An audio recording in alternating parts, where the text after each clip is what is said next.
The storm came without warning, the way the worst things always do. Nicola Heightman had been riding for 6 hours through thickening snow when the path disappeared entirely beneath her horse's hooves. Frost had sealed her eyelashes. Her fingers, even inside the thick fur gloves, had stopped feeling like her own.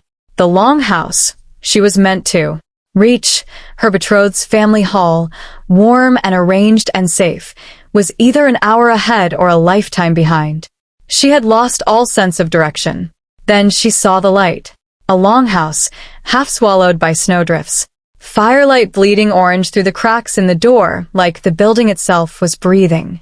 Figures moving in the entrance, broad, armored, watchful. Her horse moved toward the heat before she could think. She didn't stop him. She would realize her mistake later. Much later, when the tallest of the figures turned, and the firelight caught the hard architecture of his face, and every person in the doorway went silent in a way that told her exactly who this man was.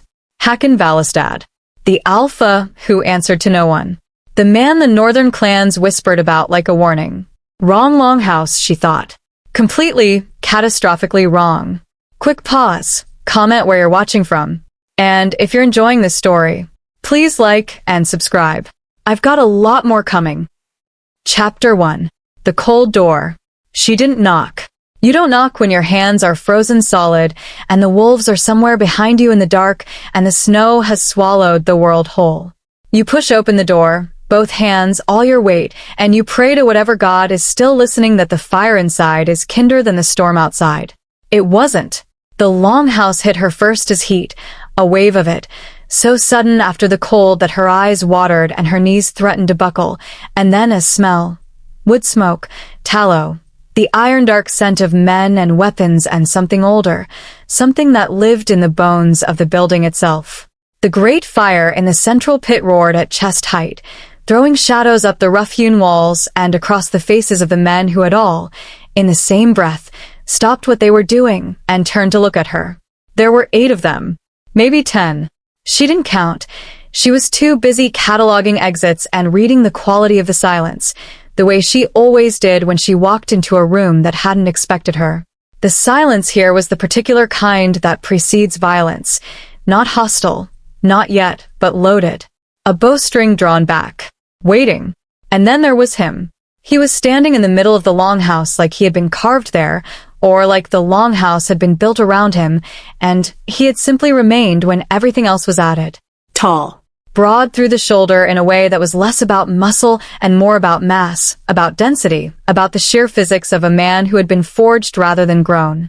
His hair was dark, his jaw harder than the weather outside, and his eyes, when they found hers across the fire, were the exact gray of ice over deep water. The kind of gray that didn't reflect light so much as eat it. He looked at her the way a man looks at something that has no business existing in his space. Wrong Longhouse, he said. His voice was low.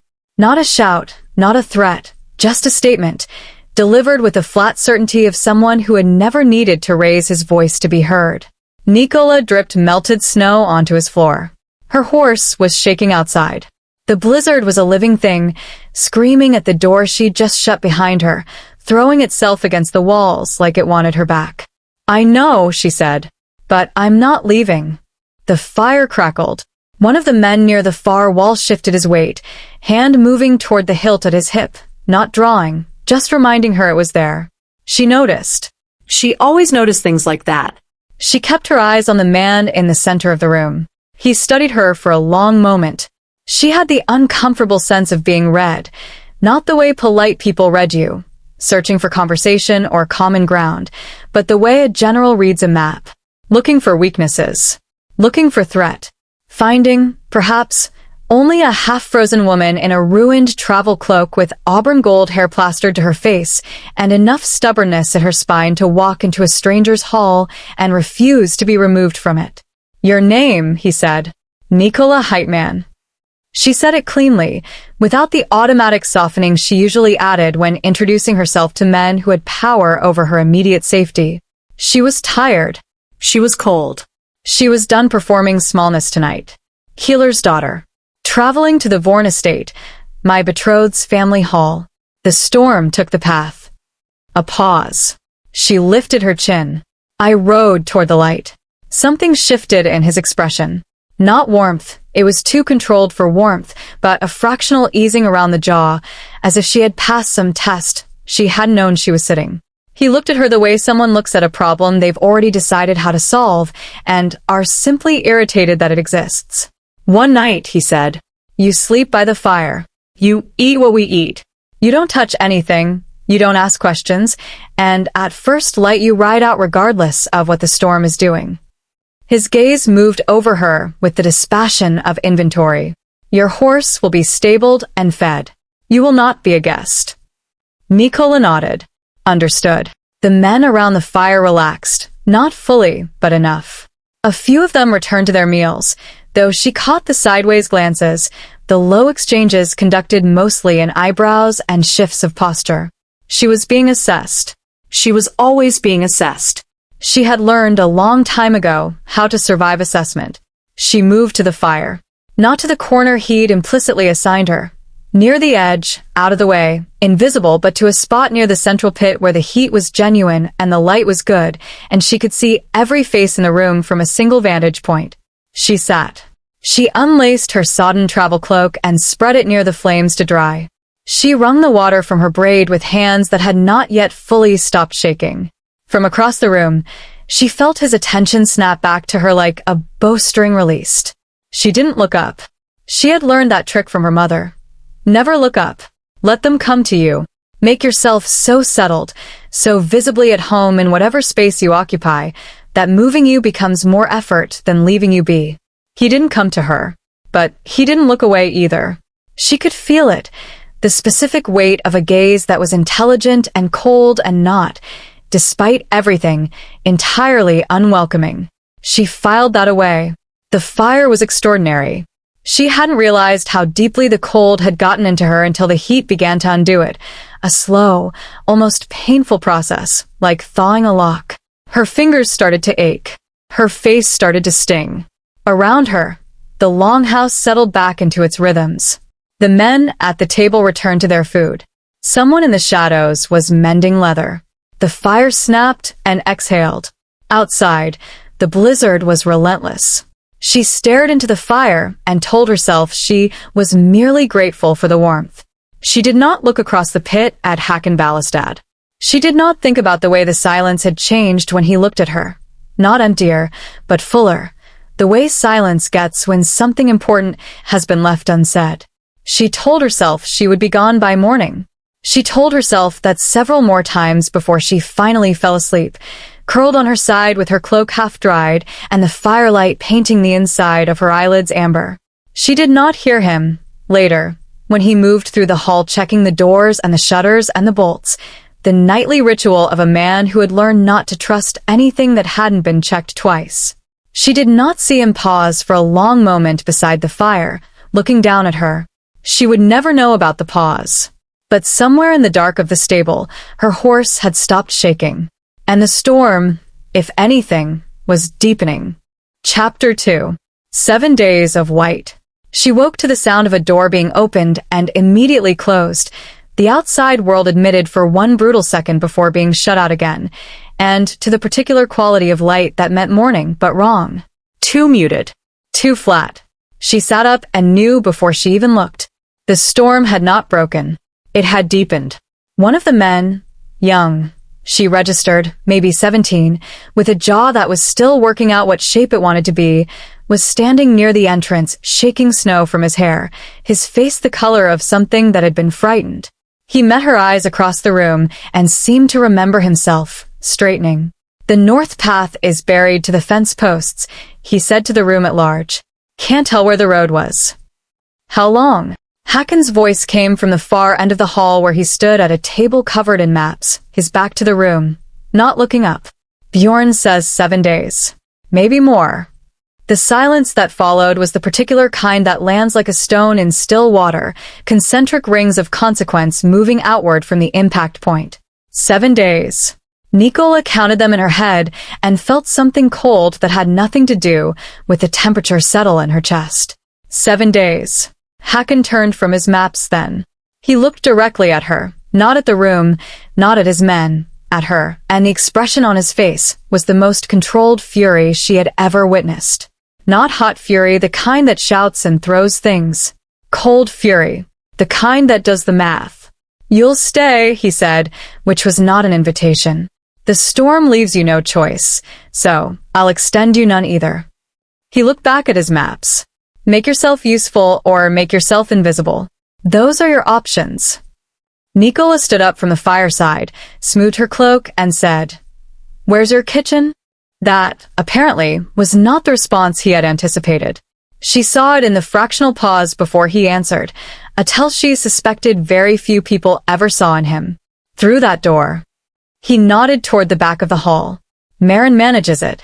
Marin turned out to be a woman of perhaps 50 with arms like a blacksmith and a face that communicated instantly and without words that she had outlasted 3 alphas, 2 bad winters, and a siege, and intended to outlast a great deal more.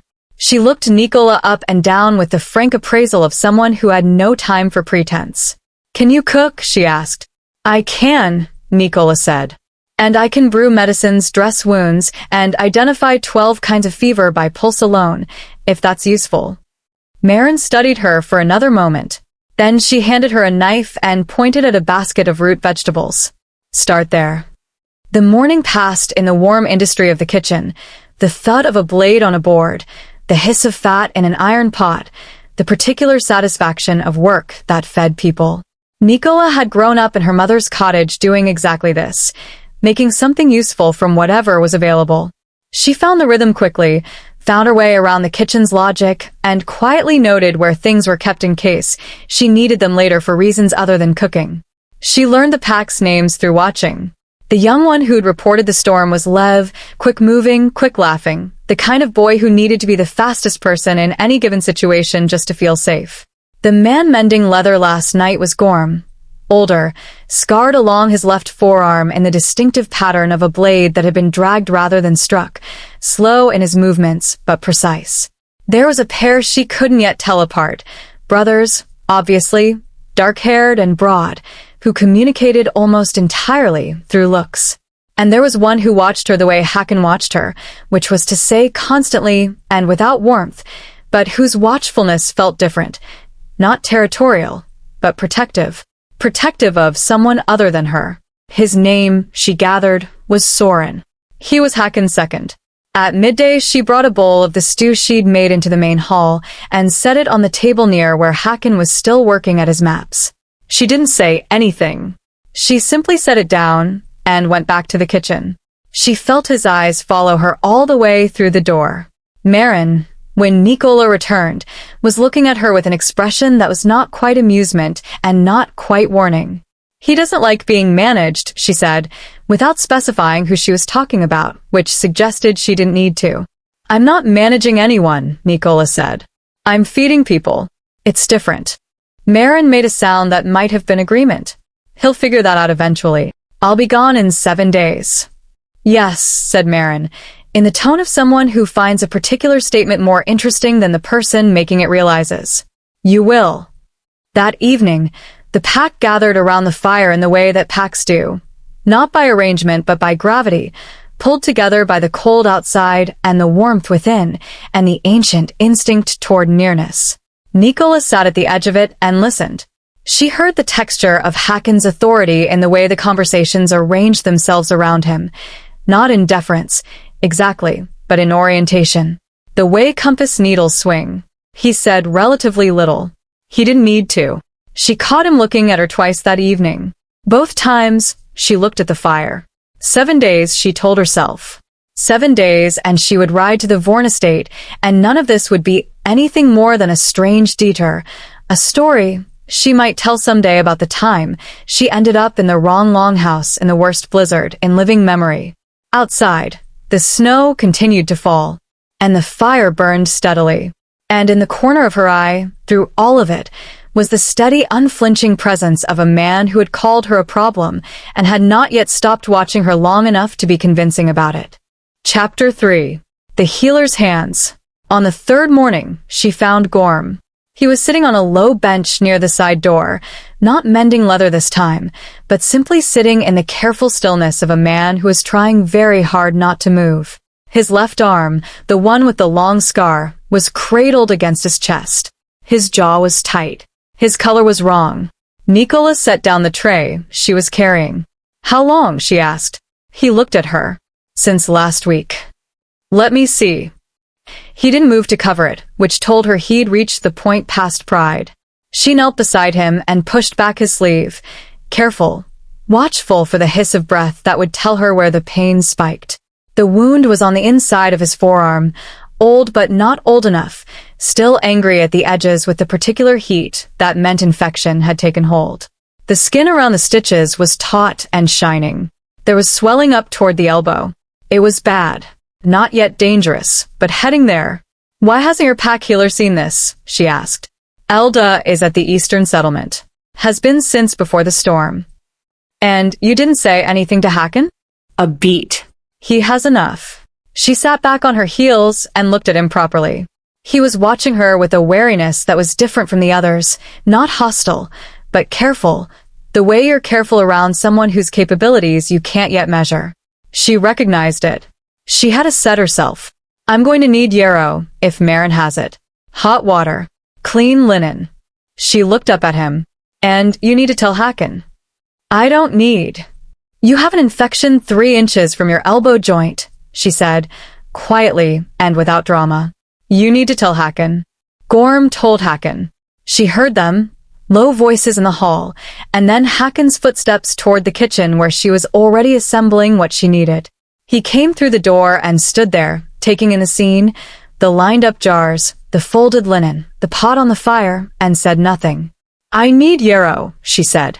"Does Maren have it?" "3rd shelf. Brown clay jar." He paused. "You know what you're doing." It wasn't a question. She got the jar. "My mother was a healer," she said. "I've been her hand since I was 8.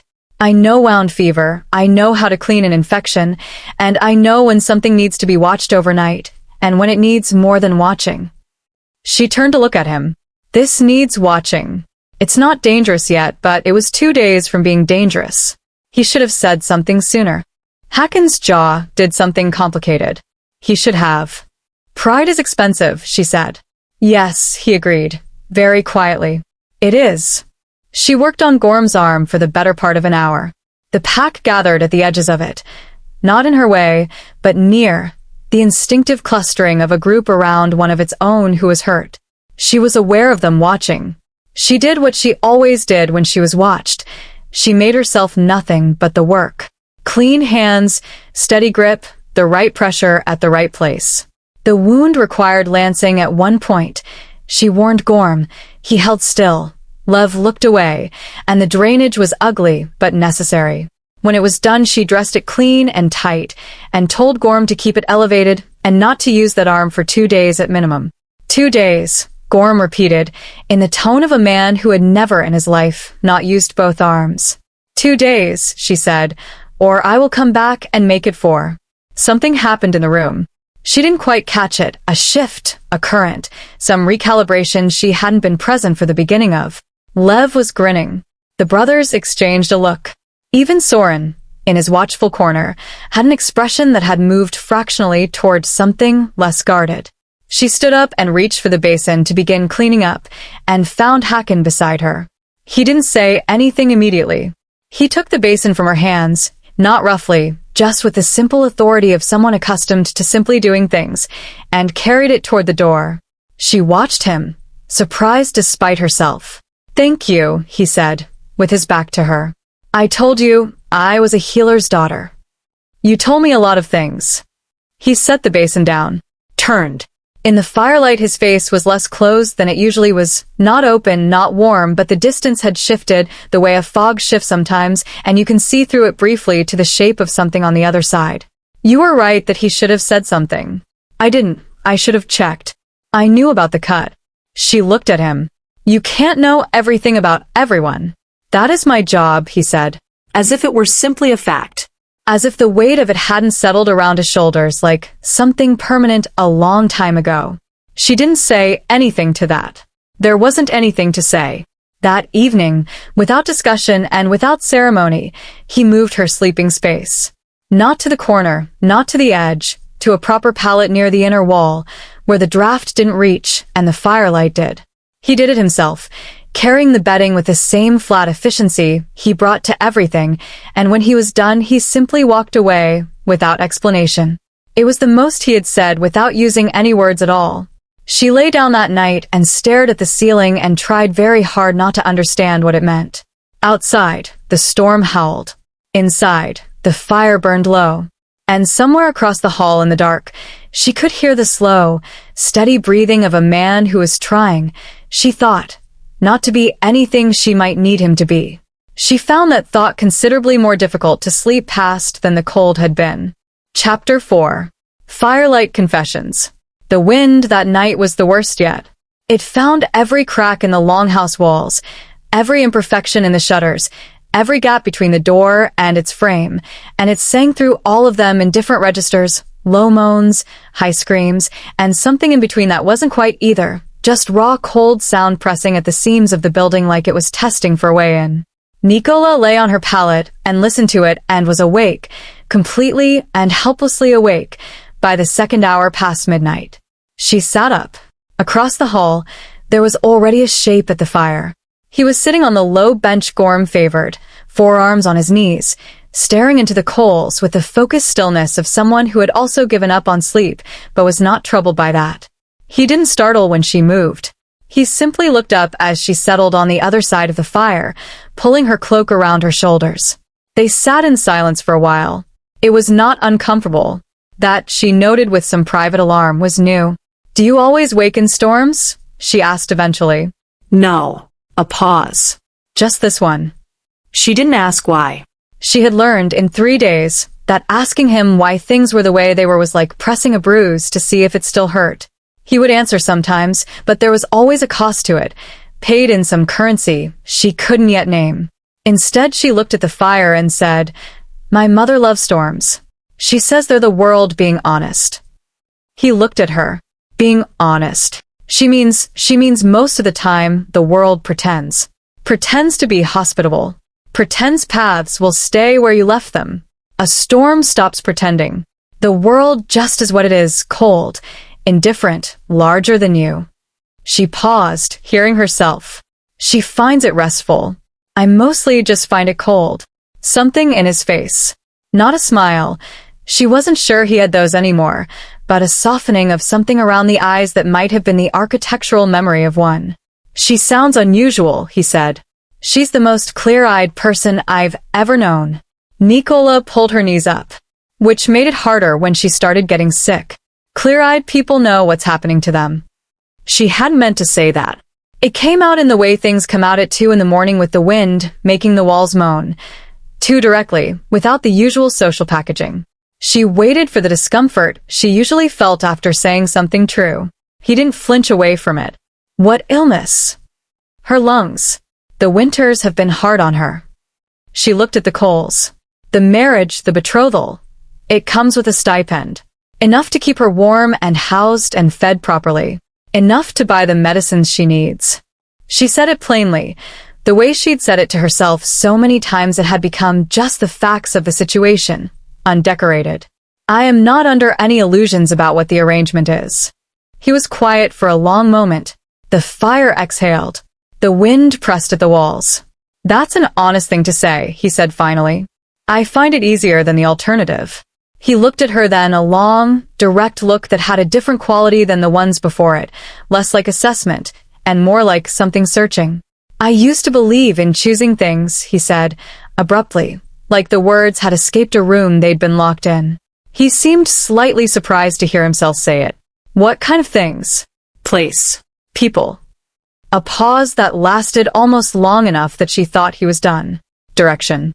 The idea that you could look at a situation and decide what it meant to you, rather than having the meaning imposed." She waited. "That changed," he said, in a tone that closed the subject as cleanly as a door. "Winter," she offered quietly. His eyes came back to hers. In the firelight, there was something there she hadn't seen before. Not pain, exactly, or not only pain, something older and more complex, the kind of thing that lives in a person when they have been carrying something so long they've stopped noticing the weight. Something like that. She didn't push. She held the silence with him, gave it the space it asked for, and after a while the quality of his stillness shifted, became less braced, less like a man preparing for an impact, and more like someone who has decided, just for a moment, to put down what they're carrying. She knew that shift. She'd done it herself, in other rooms, other fires, other midnights when the pretending got too heavy. She didn't name it. She didn't want to startle it away. They sat by the dying fire until the worst of the wind had passed, and then she went back to her pallet, and he stayed at the fire, and neither of them said goodbye, which felt right. Some conversations don't end. They just pause, like weather, and wait for the conditions to be right again. She lay in the dark for a long time after, staring at the ceiling, thinking about how strange it was to feel less alone in the most desolate place she had ever been. Thinking about a man who had once believed in choosing things, and what it must have cost him to stop. Thinking about the way he had said something like that, not winter, but something like winter, close enough to the truth that it hurt, far enough away that he could still breathe. She thought about all of those things and did not at any point permit herself to think about what she was beginning to feel, because some doors, once opened, could not be closed. She was very good at not opening doors. She was beginning to suspect that she was considerably less good at it than she'd previously believed. Chapter 5. The name in the letter. The letter fell on the 5th morning. She had been rearranging her saddlebag, redistributing the weight. The automatic traveling habit of someone who knew a badly packed bag became a problem on a long ride, when the sealed fold of correspondence slipped free from where it had been tucked between her spare stockings and her mother's medicine book and landed on the floor face up. She stared at it. It was addressed in her betrothed's hand. Heitman-Vorn letters, her betrothed had called them. Correspondence she was to deliver to his family estate, purely a formality of documentation, nothing that needed reading. She had carried them for 6 days without curiosity. She was not the kind of person who read other people's letters. The seal had cracked in the cold. She told herself it was the cold. She told herself she was simply going to press the edges back together and replace the letter in her bag. She told herself she was already reaching for it to do exactly that, and that the fact that the pages fell open as she lifted it was entirely accidental. The first thing she read was a name. She had heard it only once. On the second morning here, when Håkon and Soren were speaking quietly at the far end of the hall, and she had caught only fragments, a tone, a sentence, a name delivered in the way people say the names of the dead or the permanently damned. She had filed it away as the way you file all things that feel significant before you know why. Valistad. Her betrothed's letter said Valistad 4 times.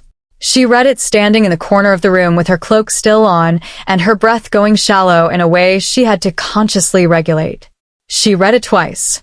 She read the relevant sections a 3rd time because some things are so much worse than you expect that your mind requires multiple passes to accept them.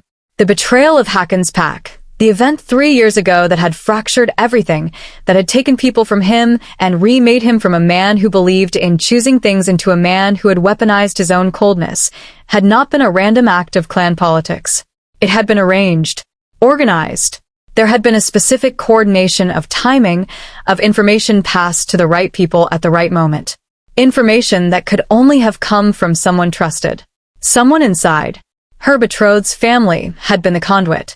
Her betrothed, the man whose name was already on the settlement agreement her father had signed, who was expecting her at his family estate, who had provided the stipend that kept her mother warm through the winter, had, 3 years ago, traded in the collapse of another man's world, had profited from it, according to the careful, coded language of the letter, which was not so coded that it could be mistaken for anything other than what it was. She sat down on her pallet. She sat there for a long time. This was the thing about being clear-eyed. She had inherited her mother's quality, or something close to it. You couldn't pretend you hadn't seen what you'd seen. You couldn't unknow. The information was inside her now, permanent as a scar, and the only question was what she did with it. She thought about her mother, about the stipend, about the carefully arranged safety of a life that she had agreed to because her own desires had never been on the table. She thought about Hakan at the fire, saying, "I used to believe in choosing things with the voice of a man who had that belief taken from him." She thought about Gorm's arm, and the way Hakan had known about the cut, and the expression on his face when he'd said, "I should have checked." She thought about a man who ate last. She folded the letter. She put it in her cloak pocket and sat with it there, against her chest, for the rest of the morning. She served the midday meal. She checked on Gorm's arm, which was healing well, the redness retreating, the swelling reduced. She talked to Lev about the horses. She went through all the motions of a day in a longhouse that had, against all reasonable expectation, begun to feel like something close to home. All afternoon, she carried the letter. All afternoon, she felt it pressed against her ribs like a coal, and every time she caught sight of Hakan, at his maps, at the door, standing very still in the way he stood when he was thinking, she felt the coal grow heavier. There was a version of this where she said nothing, where she rode out in 2 days when the storm broke and married her betrothed and never mentioned what she'd read. That version of the story had a certain terrible logic to it. She had her mother to think of. She had the whole careful arrangement of her life. There was another version. At supper, she sat at the long table with the rest of them and said nothing. She watched Hakan across the fire. He looked up once and caught her watching, and something in his expression sharpened. Not suspicion, but attention. The particular focus of a man who reads rooms well and had registered that something was different about the texture of her silence tonight. She looked away first.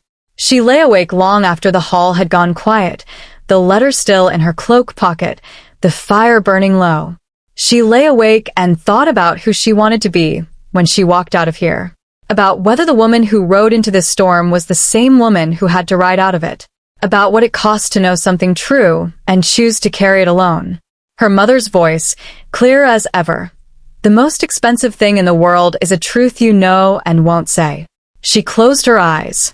Tomorrow, she told herself. She would decide tomorrow. She already knew what she was going to do. Chapter 6. What she knows. The 6th day was the longest of her life.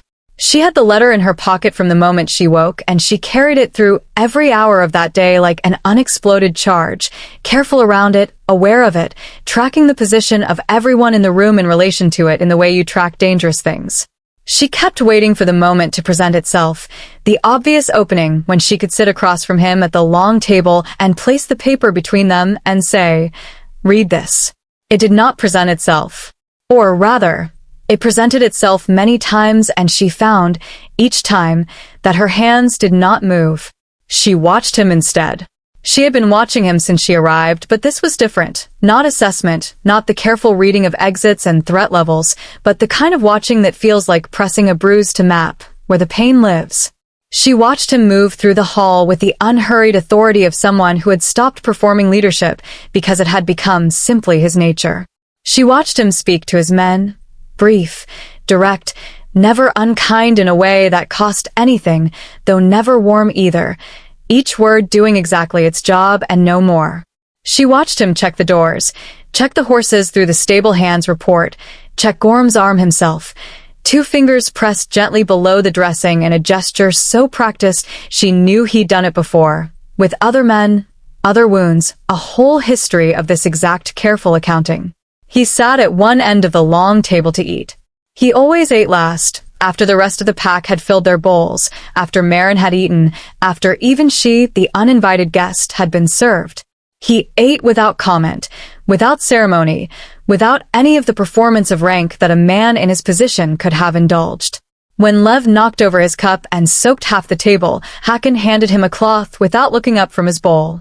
3 years ago, someone had taken all of this from him. Had looked at a man who ate last and checked on his people 3 times a day and remembered every name of everyone he had lost. She didn't know how she knew he did this, only that she was entirely certain of it, and had decided he was a useful tool for someone else's ambition. She stayed at the table after the others had drifted away, ostensibly organizing the medicinal supplies she'd been sorting throughout the day. She was not organizing the medicinal supplies. She was sitting with the letter in her pocket trying to locate the part of herself that was brave enough to use it. The thing she was afraid of, and she had always been rigorous about naming her fears. Her mother's training, give a thing a name, and it loses some of its power, was not his reaction to the information itself. She believed, in the way she believed in fever and infection, in observable evidence, that he needed to know. She was afraid of what it would cost her. Not the betrothal. She had already, somewhere in the last 24 hours, quietly, and without fanfare, let that go. But this Strange, difficult, improbable warmth she had no right to. She was afraid that telling him would take it away, because she would be associated, in his mind, with the information. She would become the person who had carried the letter. She would carry, however unjustly, some of the weight of it. And he would shut her out. She knew it, could already see it, the shutters going up behind his eyes the way shutters go up before a storm, and she would lose the midnight fires, and the bowl delivered without comment, and the pallet moved without a word. She would lose the sound of his voice, saying something like winter, like a door left barely ajar. She would lose things she had never been given permission to have. She sat with that for a long time. Then Hakon came back for the cup he'd forgotten and found her still at the table, supplies untouched in front of her, staring at nothing, and he stopped. He looked at her with his head slightly tilted. That micro-movement she'd learned meant he was recalibrating, and said, "What is it?" "Nothing," she said. He sat down across from her without invitation, without ceremony, without the usual managed distance. Just sat down and looked at her, and the quality of his attention in the firelight was such that she felt it as a physical thing, pressing gently at the edges of whatever she was trying to hold. "You've been carrying something all day," he said. She looked at him. "I have. Are you going to tell me?" She thought of her mother. She thought of a truth you know and won't say, and the price of it, and the kind of person she wanted to be on the other side of this storm. "Tomorrow," she said. "Not tonight." She met his eyes. "Tonight I just need to know that. Tonight I just want to sit here. Is that allowed?" He considered her for a moment. His expression was unreadable in the particular way it was unreadable when something was happening behind it that he wasn't yet prepared to name. He looked at the fire. He looked back at her. "Yes," he said. And so they sat. The fire burned. The storm outside was quieter tonight, not gone, but tired, the way storms get sometimes before they finally break. And something in the hall felt suspended, held, as if the whole building was waiting for something that had not yet arrived, but was very close now. She did not name what she felt. She had promised herself she wouldn't. But she sat there with him in the firelight, and for one evening, she let herself have it anyway. Chapter 7. The Telling. She told him on the 7th morning.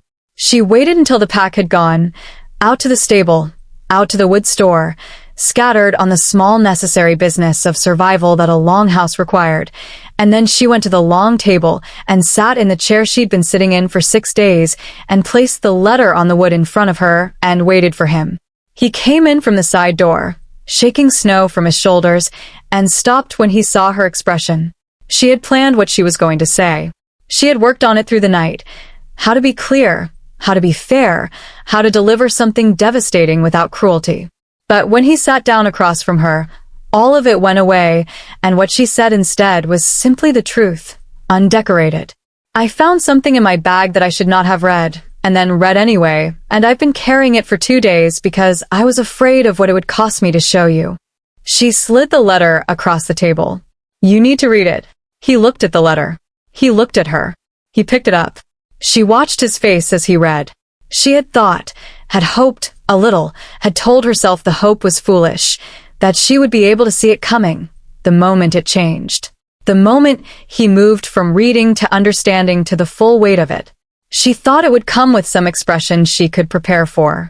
A tightening of the jaw, the eyes going flat. What happened instead was nothing. That was the terrifying thing. His face simply stopped. Every small movement ceased. The minute aliveness in the muscles around his eyes, the micro-shifts of a human face thinking, all of it went still. He was perfectly, utterly motionless, and the quality of that stillness was the most frightening thing she had ever been in the room with. He read it twice. Then he set it down on the table very carefully with both hands and looked at it for a long moment.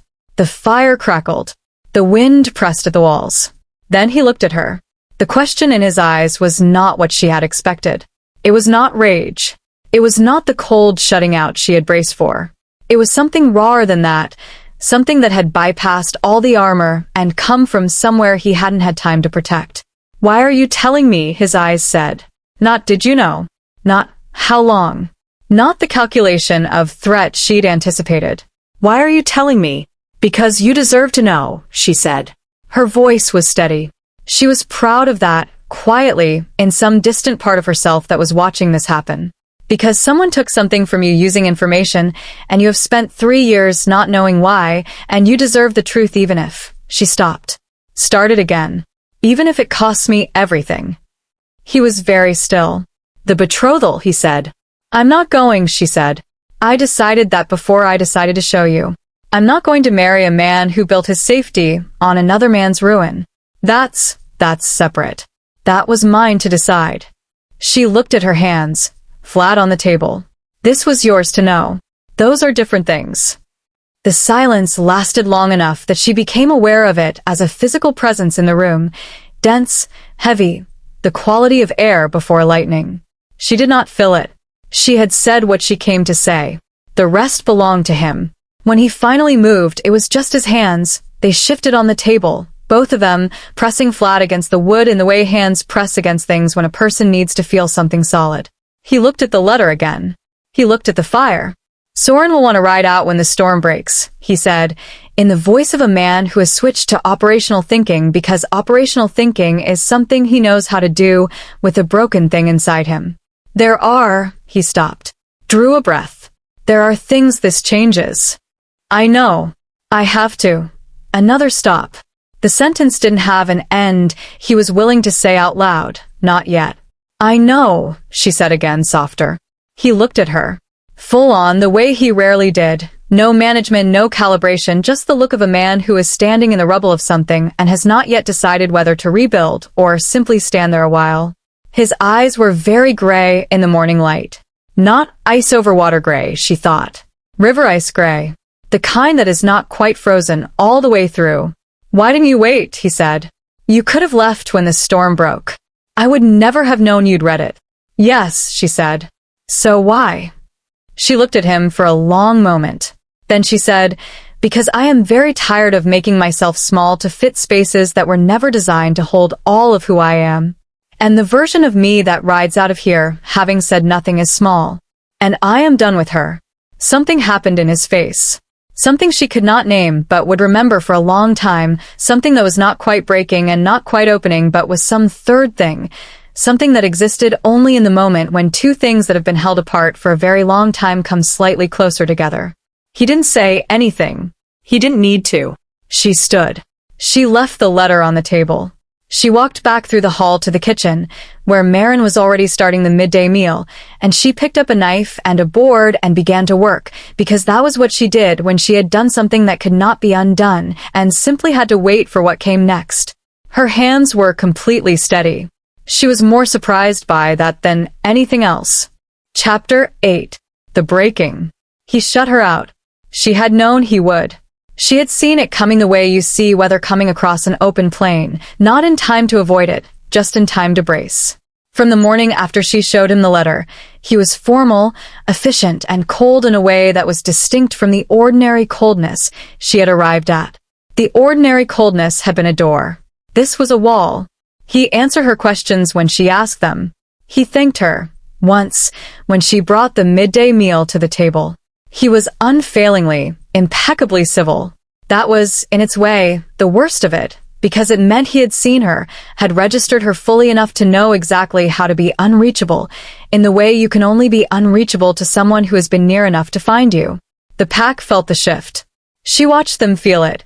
Lev going quieter, the brothers exchanging long looks, Gorm watching her with a steadiness that she recognized now as the particular steadiness of a man who has witnessed more collapses than he cares to count and is doing the math on the current one. Maren said nothing, but her silences in the kitchen had a different quality now. Not accusatory. More like a woman who has learned not to comment on whether that is going to do what it is going to do regardless. Soren watched her openly, without concealment. She met his gaze once and held it, and after a moment he nodded, a small thing, barely a movement at all, as if she had answered a question he hadn't asked aloud. She didn't fight it. She had learned a long time ago that fighting the sea gets you drowned. The point is to know how to float. She gave Hakon his silence. She kept the steady rhythm of her days. The kitchen, the fire, Gorm's arm, which was healing cleanly now, the small repairs and adjustments that a Longhouse always needed and she had, over 7 days, become quietly indispensable at making. She was there. She made herself nothing but present. Because she had told herself, in the long, careful honesty of her nights, that this was what she had. She had nothing to offer him, no claim on him, no right to his warmth or his time or the particular quality of his attention when it was not managed. She had a mother at home who needed her to come back with something more than a story. She had no plan, no direction, nothing except the bones of herself and the knowledge of what she wouldn't do. But she was still here, today, in this hall. And she was not going to waste that by making herself small in it. On the second day after the telling, she found him in the stable. She had come to check on her horse, who had been well-fed and well-kept throughout. She had noticed, had been quietly grateful without saying so, and Hakon was there, in the far stall, working on a bridle with the focused economy of someone who needs something to do with his hands. He looked up when she came in and looked back at the bridle. She checked her horse. She took a longer time about it than was strictly necessary. She talked to the horse, quietly, in the way she always did, narrating small observations, noting the condition of the hooves, remarking on the quality of the hay, and at no point did she look at Hakon or address him directly, or give him anything to be remote toward. After a while she heard him put down the bridle. "You're not angry," he said. "No." "You should be. I've been." "I know what you've been doing," she said, gently, to the horse's neck. "I've been doing a version of it myself for most of my adult life. I recognize the pattern." A silence. "It doesn't work forever," she said. "That's all I'll say." He didn't answer. She finished with her horse and left without looking at him, and that evening at supper she sat in her usual place and ate her usual meal and watched the fire in her usual way, and he sat at the far end of the table and she felt, without being able to entirely explain how, that the quality of the distance between them had changed. Still there, but different. The difference between a wall maintained and a wall that is beginning to consider its options. She was breaking too. She would be honest about that, at least to herself. Somewhere in the days of this place, in the firelight and the storm sounds and the particular dignity of a man who ate last and moved her palate without words and sat across a dying fire in the middle of the night and said, "I used to believe in choosing things," somewhere in all of that, she had begun to want something she could not afford. She refused to want it at the cost of his pain. That was her line. She had drawn it carefully, and she intended to hold it.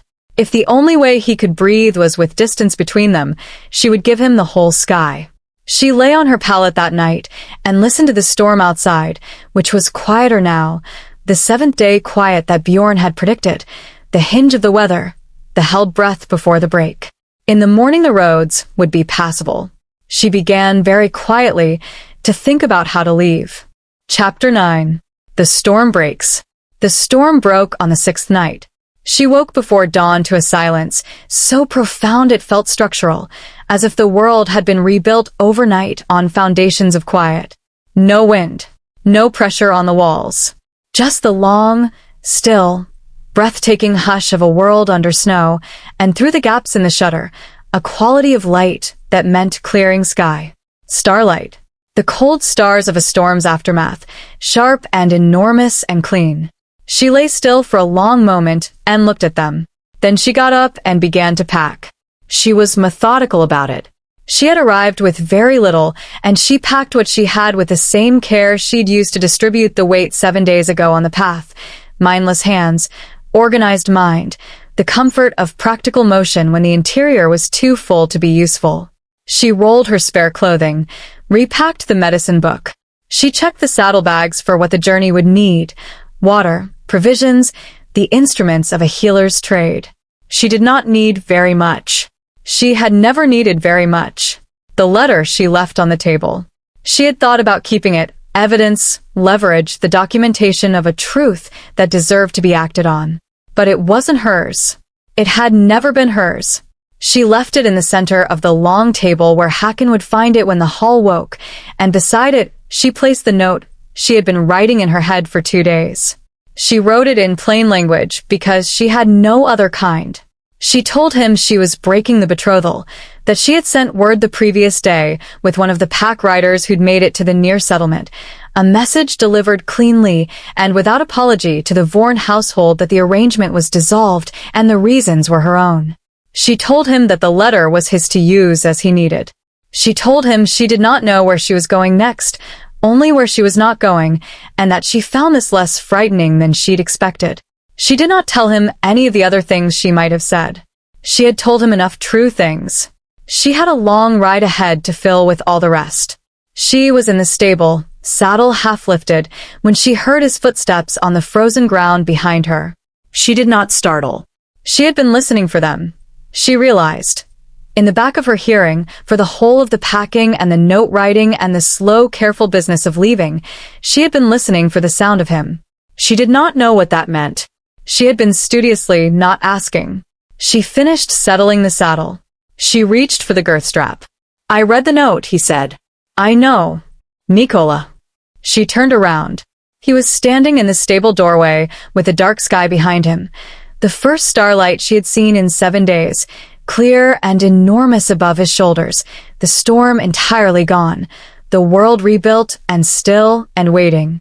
He was not wearing his coat. He had come out in the cold without his coat, and she had the sudden, irrational, entirely disproportionate thought that this was a significant thing, that a man who spent 3 years armoring himself against everything had walked out of a warm building into the cold without remembering to put on his armor, and what that meant was... She stopped herself. She looked at him. He was not trying to stop her. She could see that immediately. His posture, the way he was standing, not blocking the door but beside it, not reaching but present. He had come to be present, not to prevent. The distinction was, it was everything actually. I'm not stopping you, he said. I know. I'm not asking you to stay. He paused. I wanted to be clear about that. Whatever you decide, that's yours. That has always been yours. I know that too. The silence between them was different now from all the other silences. It had the quality of a moment that knows what it is, a held breath, a hinge, the second before something either happens or doesn't. He looked at her in the starlight with an expression she had never seen on him before. Not managed. Not armored. Not even the stripped-back look from the fire on the 4th night, which had been its own extraordinary thing. This was different from all of those. This was a man who had decided to be honest. Finally, terribly, completely honest, and the effort of it was visible in every line of him. You are, he said, slowly, as if he was finding the words at the same moment as saying them, the first person in 3 years who has told me a hard truth and then stayed in the room for the answer. She felt that somewhere specific. She kept her face very still. I wasn't staying, she said. I was leaving. I know. Something in his jaw. I'm asking you not to. The words landed in the cold air between them, simple and irrevocable. Not a speech. Not the assembled evidence of everything. Just those 6 words, carrying everything he had decided not to say around them. All the weight of 3 years. All the cost of what it took to say even this, delivered without softness because softness had been bled out of him, and he was offering what he actually had. She looked at him for a long time. The stars were extraordinary. She had forgotten, in 7 days of storm, what an undisturbed sky looked like. She thought of her mother. She thought of what her mother would say, which she already knew, her mother who had told her, the night before she rode out for the Vorn estate, with a particular exhausted tenderness of someone who loves you and is running out of time to say what matters. Stop making yourself small, Sari. You were never made for small. She put down the girth strap. She had not planned to. Her hand simply decided. She turned fully toward him, and for the first time since she had arrived in his longhouse, she let her face do exactly what it wanted to do, which was apparently to look at him like this, openly, with nothing between them. The cold was sharp. The stars were very bright. The snow was perfectly still. I don't know what this is, she said. Neither do I. I have to go back to my mother. I have to. There are things I have to figure out. I don't have a plan. I know. He took one step toward her. Not commanding, not claiming. Just one step, which reduced the distance between them to something that could no longer be managed by the usual means. Neither do I. She looked up at him in the starlight and felt, with the calm clarity of something that has always been true and is simply being acknowledged for the first time, that she was not going to leave tonight, and that the shape of the future, unknown, unplanned, full of things that would need to be worked out slowly and imperfectly, and with all the difficulty that two private and wounded people bring to any attempt at something real, had stopped being frightening. All right, she said. One word. It was enough. Chapter 10. What the Cold Kept. They stood in the stable doorway until the cold became unreasonable, and then they went inside, and neither of them said much, and that was right. The fire had burned low in the night and needed building up, which gave their hands something to do. She knelt to tend it. He brought the wood. This was, she supposed, what it looked like. Two people learning the ordinary grammar of being near each other without purpose or performance, just the small shared industry of a fire at dawn. Lev found them there when he came down an hour later, stopped on the stairs with his mouth slightly open in the expression of someone running calculations very quickly, and then wisely said nothing at all except good morning, and went to the kitchen. She heard him tell Marin something in a low voice.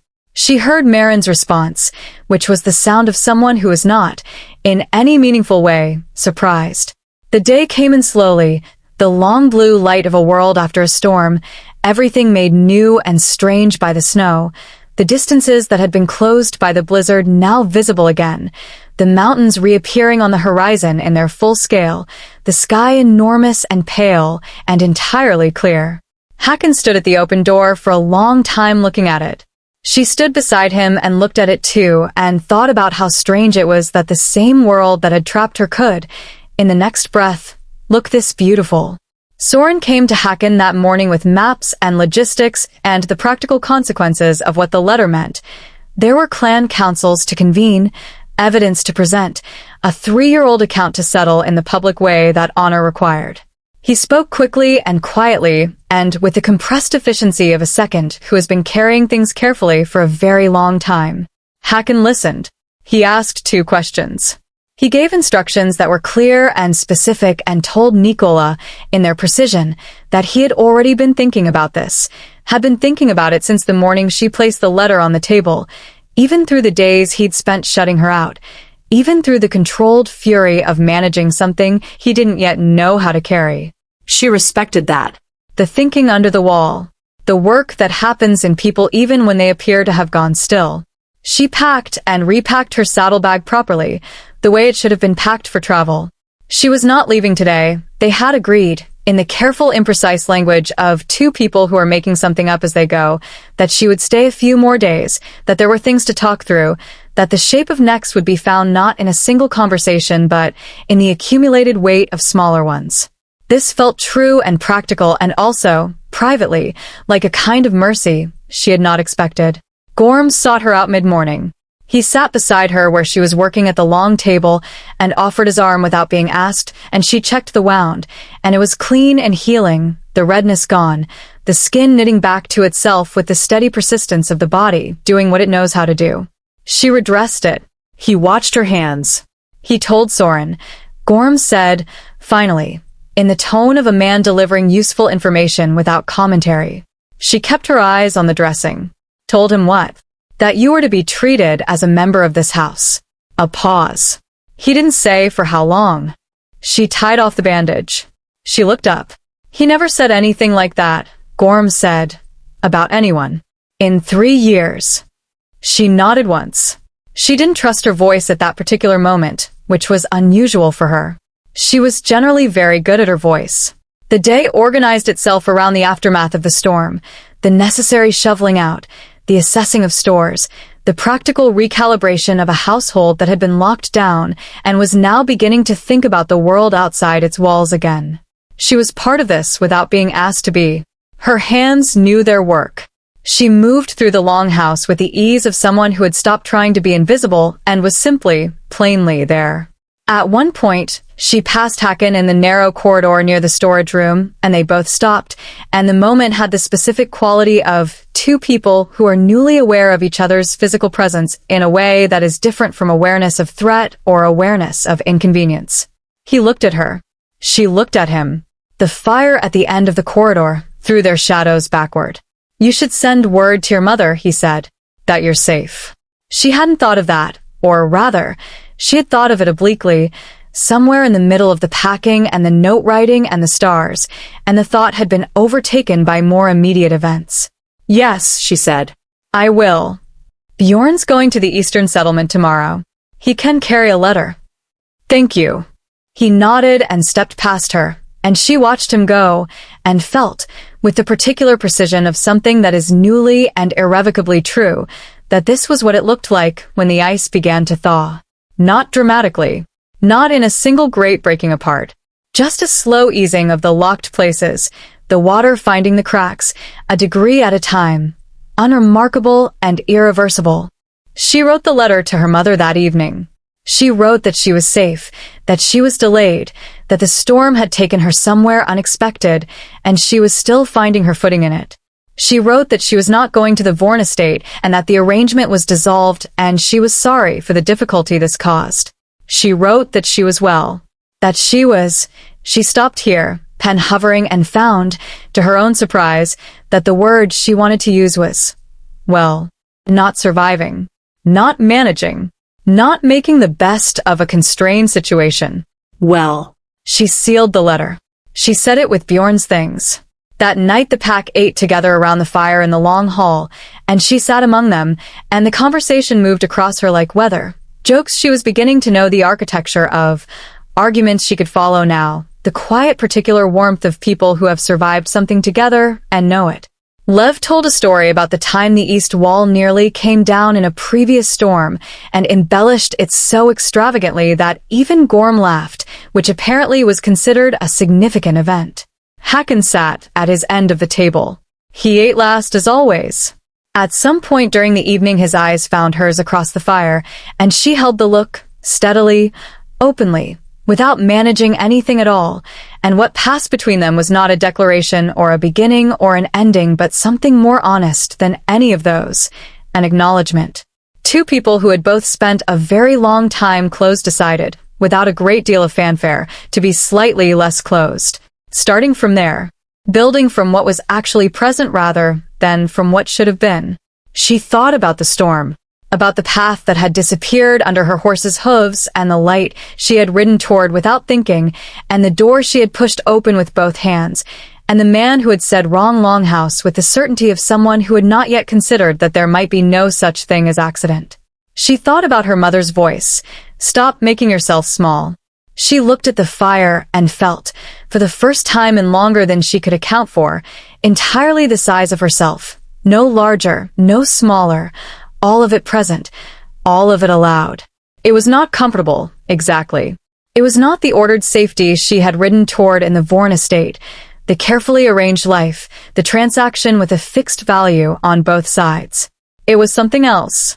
Something that had no arranged shape yet, that would have to be made slowly and imperfectly, and with both of them showing up to make it, which was harder and stranger, and more frightening than anything she had planned for when she set out in the snow. She found she was not frightened. The snow outside was still. The storm had passed. And something in her, in both of them, she thought, looking across the fire at the precise gray of his eyes and the fractional, careful, extraordinary softening around them, that had been frozen for a very long time was beginning, slowly, in the warmth of an ordinary evening in an ordinary longhouse, to thaw. Neither of them was who they were when the snow began to fall. They were, she thought, considerably better. If you enjoy watching this story, please like and subscribe, and I will see you on the next one.